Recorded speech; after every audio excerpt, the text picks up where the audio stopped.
একটা পা দিতে এই গেছে, একটা পা দিতে ওই গেছে, এরকম দিয়ে রাতে দুষ্টমি করতো, মানুষ ভয়তে আসতো না।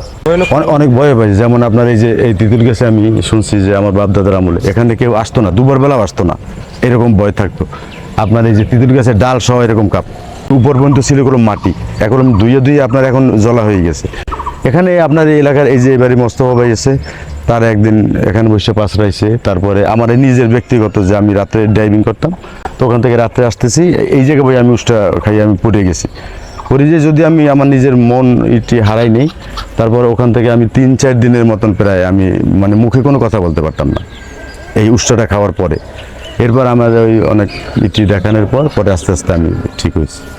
তিতুল গাছটা আমার যে বাবা ছিল, যা বাপ চাচা যারা ছিল, তাদের কাছে আমি জিজ্ঞাসা করছি যে এই তিতুল গাছের বয়স, তারাও বলছে যে আরও আমরা ছোটকাল হইতে দেখি।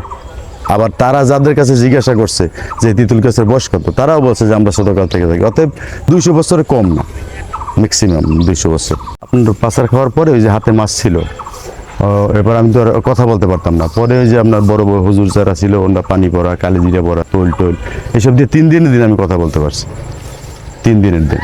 কিন্তু আমার স্বাভাবিক জ্ঞান ছিল, শুধু কথা বলতে পারতাম না। কি ওই সব কথা মনে পড়লে একটু ভয় লাগে। এবং এই জায়গা 100% ছিল শয়তান ভূত পেতনি এরকম।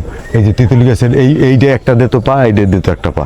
এবার যদি উপরে হাসতো, মানে আমার বাবার কাছে জিজ্ঞাসা করছে। এবং আমাদের এই জায়গায় আসতে দিত না, দিনের বেলা আসতে দিত না, সন্ধ্যার পর আসতে দিত না।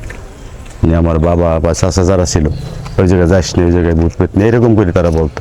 এই যে শয়তান ভূত পেতনির যে একটা এই জায়গাটা আঁকড়া, এটা মানে সত্যিই ছিল, কোনো একটা সময় ছিল। এখন হয়তো ওই ঘর বাড়ি উঠে গেছে, রাস্তাঘাট হয়ে গেছে, এখন অতটা ই করে না। কিন্তু এখন আমরা রাত্র 12টা 1টার পর আমরা অনেক ভয় পাই এখানে আসতে।